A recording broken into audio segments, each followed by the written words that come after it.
Hello there. What is going on, everybody? Ministravaganza is back on. It's coming mid-July, and we're going to talk about what you may see during Ministravaganza. So, hello there. What's going on, everybody? A little admin stuff. Just in case you are new here to the channel, we do giveaways all the time.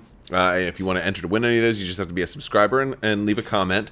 Also, I'd love for you to check out some of the links we have down in the description below. Links to Discord. Also, we have social media links, Crabbok.com, free AI expansions for Legion, Armada, all that kind of stuff. I'd also like to thank today's sponsor, Luxury Playstyle. Amazing tokens for games like XWing and Legion and lots more.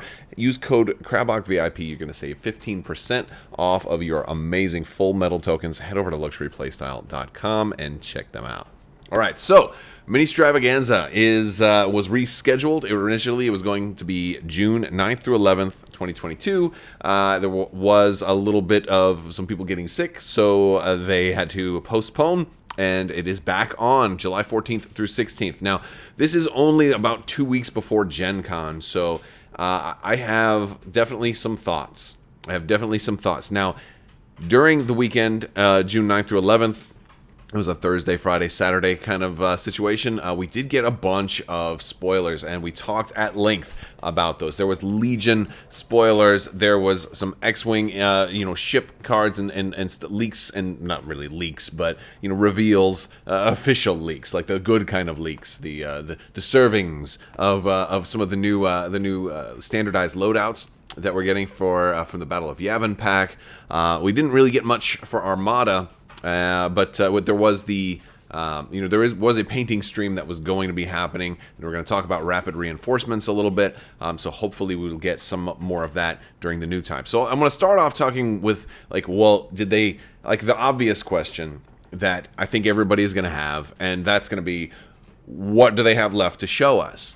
And I think that's a very reasonable question. So I'm going to start with Armada because I do think they showed us a lot of what they were planning to reveal. I think we got a lot of that, a lot of the main buzz talking points that we were going to be talking about. Certainly that I was going to be talking about. We got a lot of new stuff. We got the new boxes for for Legion, all that other stuff. We got some even Marvel Crisis Protocol stuff. And so I think I want to start with Armada because that was the only thing that we didn't get anything for.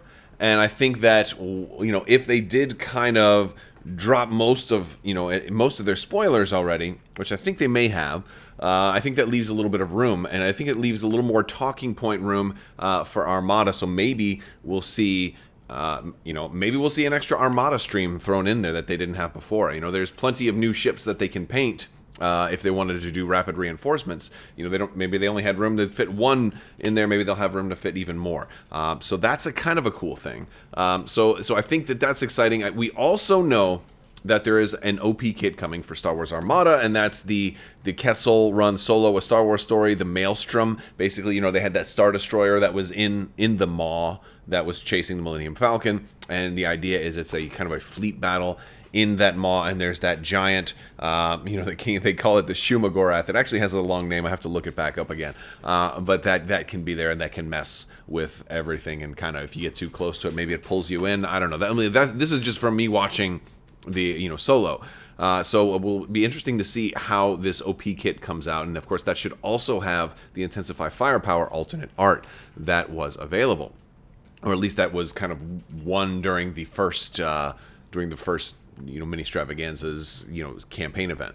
And so that's coming for Armada. We've got Rapid Reinforcements 1 to talk about, and we might even get some hints as to what the future holds for Star Wars Armada in terms of either other ships coming out at some point, or Rapid Reinforcements 2, and higher numbers, or maybe a campaign pack, is I think on a lot of people's wish lists, and also I think maybe future OP kits, organized play certainly is definitely going to continue to be supported, because we know Worlds is going to be at Adepticon next year, so there won't be a Worlds this year, but it is locked in to be at Adepticon next year. So very exciting stuff. I think there is a lot of potential for Armada, and even though it's got the kind of the slowest release schedule of all of the 3 Star Wars games, but I think this next Ministravaganza definitely proves as an opportunity to talk more about Armada, so hopefully we'll get that.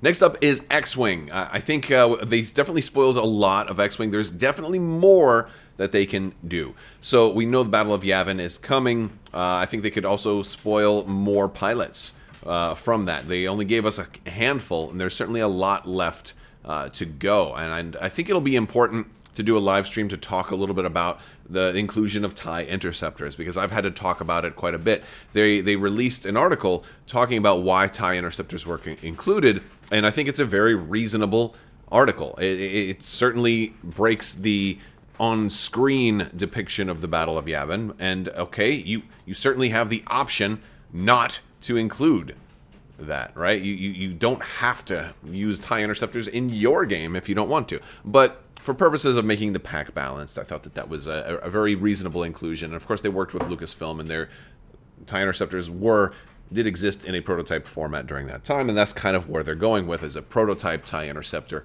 that doesn't represent the mass-produced TIE interceptor. That's why they're able to give it an extra shield. So I wouldn't mind seeing some more of the TIE interceptor pilots, and some of the other pilots that they're going to have altogether. They do look pretty cool so far based on the ones that we have seen. And it looks like it's going to be an exciting pack. Another thing is OP kits for X-Wing. There's been...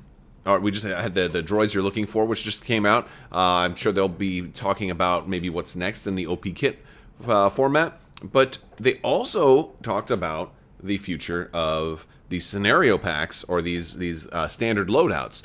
Like this Battle of Yavin won't be the only one. Now, I've had a lot of people message me and say, hey, we just got into X-Wing. I haven't responded to a lot of the emails and things like that, but I actually just responded to one yesterday. And it made me want to talk about this a little bit, because there are a lot of people who are still getting into these games every day. And a lot of folks will pick up the starter, whether it's a 1.0 starter or a 2.0 starter, but still none of those starter boxes accurately reflect the way the game is played today. And so a lot of people are like, well, what should I do? Is it going to be confusing? And first off, I say just play the starter, play it the way it was meant to be played, use the rules that are in the starter, use the quick builds if you want, since that app, if we're talking the 2.0 starter, the app is no longer up there. Just use the quick builds, play it, with that in mind, play it in a self-contained way.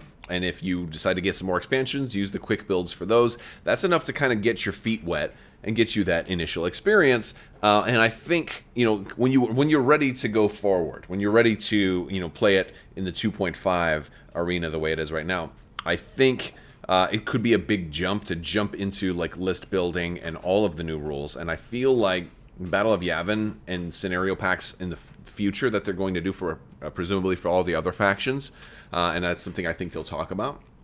But I think those represent the next step for newer players getting in. I think that's going to be that second step. So first step one is a starter, and maybe adding an expansion or two. For me, it was the starter, then the Millennium Falcon, and the Slave One. Like that was that was the first starters, so like the first purchase, and that's how I got into it. And so I think a lot of people will look at like a starter and then plus one box, or maybe even one of those, the squadron packs, which are kind of like single faction starters. But that's like the first step. Second step, I think, should be, if you're trying to get into where the game is now, should be these scenario packs. It's a better quick build, and it's got special things on it too, and you don't have to actually dig out all those cards. And so now you don't have to worry about building a list. You can actually spend more time just focusing on the new rules. And so I think if you're looking to play in a store, that could be a really good like new player welcoming event. So if you're an event coordinator or something like that at a new store, consider running when Battle of Yavin comes out, running a new player or a returning player catch-up day. I think that's a great way to go, and a great way that these scenario packs can get people back in, and they don't have to worry about their list as much. They can focus more on the new rules and making sure that they're learning the right way to play, and learning the new bump rules and the road and all that other stuff, and kind of going from there. So I think that's like the good next step. Additionally, for X-Wing, I'm wondering if they're going to say anything about huge ships. And that's an interesting thing. I would love to see a huge ship scenario pack with the standard loadouts for huge ships too. I think that would be pretty cool. That would be pretty cool. I'm also curious if they're going to do multiple standardized loadouts for the same pilots? Like, will we see like 2 different standard loadouts for Luke Skywalker? Could you do like Jedi Luke or maybe like Farm Boy Luke, you know, and you know, things like that. I'm sure they will do that eventually. It's probably a much lower on the priority list, but I'm just curious, you know, and some of that is things you just get in candid conversation that you can get even during a painting stream. So, that's it about it for X-Wing. Legion had the most dropped on us. Legion had the most dropped on us during the original 9 through 11 weekend. And so there's a lot less to talk about for Legion, but I don't think that means that there's not much to talk about. There's certainly not less than we were expecting, because we already had, you know, we had an idea of what was coming, but they dropped, you know, a lot of it, all the box art and everything that was coming in all those new starters, those Battle Force packs. Then we got the swoop bikes, and we got IG-88 and IG-11, you know, like, and all this. And the Shadow Collective is out now, so they don't have to spoil that anymore. There's still some more they can talk about. So I think Legion's got a couple of interesting things that they can talk about. First off, if they're not fully revealed, they should already be released. But if for whatever reason they're not released, they could talk a little bit more about Battle Forces. Again, all the Battle Forces PDFs should be out before this, because they said they were aiming for the first week of July. So, hope they're out already. If not, then I think they'll have some explaining to do, or maybe they'll just fill in with that. But additionally, I think one thing that some people are asking is, like, what about other battle forces? So I'd love to see like a panel that's like talks about like the future of battle forces. You know, with Ewoks. Ewoks is definitely something they can talk about. Ewoks are going to be a battle force, and of course it's going to be a big thing for next year, and they already have minis to show off. So I wonder if we'll get an Ewok gameplay. I wonder if that will kind of take the place, because they already did the Shadow Collective gameplay, right? So I wonder if Ewok gameplay will be something that they're ready to do yet. I don't know if they're ready to do that yet, but the minis look good. So if you haven't seen me talk about the Ewoks, you can scroll back, you know, a couple of weeks. I did some videos and some live streams from Celebration talking about the Ewoks. But in addition to Ewoks and things that we already know, there's plenty of other things that they've already soft confirmed and hinted at, that or even just flat out confirmed, but they didn't give us any artwork or any details, like things like Ahsoka, things like stuff from other things from the Mandalorian, like Moff Gideon and Dark Troopers and things like that. So like all of that kind of stuff is surely in the works, but is it ready to be kind of shown yet? And I think that's a question a lot of people will worry about or wonder about, and I think the time might be right to talk about if indeed, and I think it's a very real possibility, you know, with talking about battle forces, you've got Moff Gideon, right? If you're going to have Moff Gideon and Dark Troopers, could you get Imperial Remnant as a battle force? And could they talk about that a little bit? I think that's a good guess. I think it's a good guess. You know, you've already got Mando and Grogu, right? I bet we could get a Mando and Grogu preview, talk a little bit more about them. They gave us a little hint at Celebration. I think we're going to see a little more of Mando and Grogu. But I'd love to see some Ahsoka art. I'd love to see some Dark Troopers or some Moff Gideon, a third Darksaber user. Come on, that'd be 3 Darksabers. Maybe he won't use a Darksaber. Who knows? But I'd love to see Bo-Katan too. I'd love to see everybody who's ever held the Darksaber show up in this game. It'd be really, really cool. But yeah, or what about a Mandalorian sub-faction? I'd love to see just some candid talk about sub-factions and what else is going to be going. But I think, you know, moving forward, outside of the things that have kind of been soft spoiled but not completely revealed, I think I'd love to see some more talk about the other things that show up in Disney Plus series. I'd like to see an Inquisitors expansion. I'd love to see Inquisitors along with Ezra and Kanan and completing the Star Wars Rebels crew. I'm curious what their thoughts are, what directions they want to take Legion right now, because Rebels is getting a little older, but then we have some Rebels people showing up in live action next year, presumably for the Ahsoka series. So, you know, is it a good time to get to work on the rest of the Rebels crew? And hopefully that's something that they'll spoil. Again, that's just a guess on my part. I guess we'll have to wait and see. I'll definitely be bringing you guys coverage, so I'll be really excited to see what else they have to spoil. And then Marvel Crisis Protocol also. For those of you who are into Marvel Crisis Protocol, they did give us some new stuff that is coming from Marvel Crisis Protocol, new version of Captain America, Red Skull, some of the classic stuff, and also like a Thor Asgardian pack, so you can get like a smaller starter if you don't want to buy the whole starter to get into that. And so like they're doing some different things with MCP. Certainly not as much as was in the first year of MCP releases, but I think that's very reasonable. You know, it's just like, hey, once the game is fully established, you don't need, you know, 4 expansions every month anymore. You know, you can do like 4 to 6 a year, and or even less in some cases, and still be fine. You know, so it all depends on you know, what the you know, community really needs. So, but you know, they did drop quite a few new MCP things. There might be something else. Like I still really want a Sentinel, and there's a couple more X-Men that I think would be really cool to get in MCP, but. I guess we'll have to wait and see. I'm sure there will be something else. You know, I'm sure they'll have something else to tell us for each of the games that we play. But I do expect the biggest thing to be the Full of Surprises stream that was originally scheduled for the 11th, for that Saturday, because that one didn't have a game name on it. So it could have been all games, it could have been a new game, it could have been one game, it could have been like a big surprise for a specific game. I don't know. Maybe I'm wrong. Maybe the Full of Surprises stream was going to be the 4 new packs, the Battle Force packs for Legion. Maybe that's what that was.